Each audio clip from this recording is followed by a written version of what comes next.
من النهارده هاخلّيكِ أستاذة في عمايل الشيش، وكل اللي يدوق عندِك ما يصدّقش إن أنتِ عاملاه في البيت، بجد حلو جدًا وزي ما أنتم شايفين قدّامكم هاخلّيكِ تاخدي شيش juicy بتتبيلة بعد كده مش هتدوّري على أي تتبيلة تانية وهتعتمديها في أي وصفة تعملي بيها الشيش، خطيرة، خطيرة. أتمنى الفيديو النهارده عجبكم لايك وشير، وتعالوا بقى قبل ما نبتدي في الوصفة نصلّي على الرسول، اللهم صل وسلم عليك يا حبيبي يا رسول الله، ونسمّي الله ونقول اللهم بارك. معلقة صغيرة من كل اللي هاقول لِك عليه، معلقة صغيرة من السُمّاق، كزبرة، زعتر، فلفل أبيض أو أسود، بابريكا، توم باودر، بصل باودر، بهارات فراخ، ورق لورا، معلقة إلا ربع من الحبهان، معلقة إلا ربع من الملح الليمون، تمام؟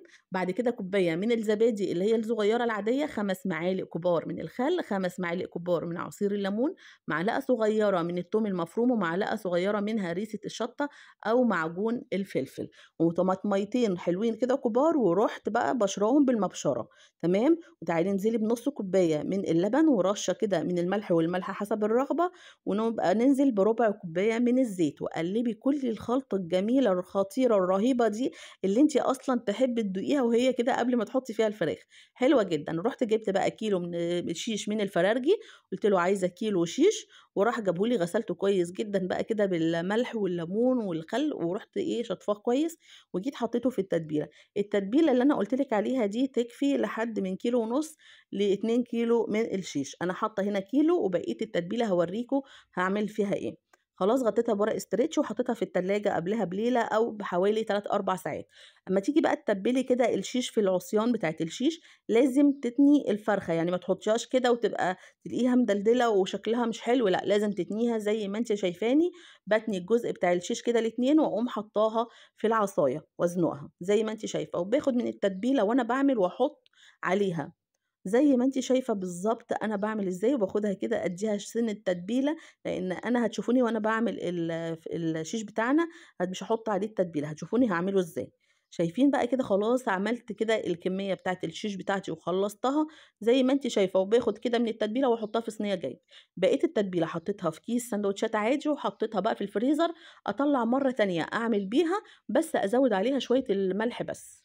تمام، هاتي بقى جريلا ما عندِك، ما عندكيش جريلا يا شيماء، طب أعمل إيه؟ هاتي أي طاسة تكون بس مانعة للصق، تيفال، سيراميك، أي حاجة.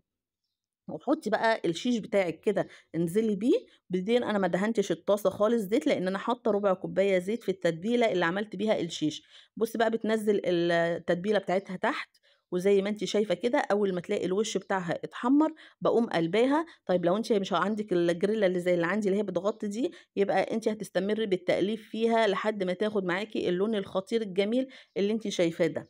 بُصّي بقى بجد ريحتها كانت قالبة الدنيا، الولاد عندي بيعشقوها، من الحاجات اللي باعملها لهم على طول، بيحبوها جدًا. مولعة بقى فحمة حلوة كده كبيرة جنبيّا زي ما أنتِ شايفة على العين التانية، خلاص كده أنا بادّيها تحمير على الوش ده وتحمير على الوش ده وبتكون استوت وحلوة جدًا.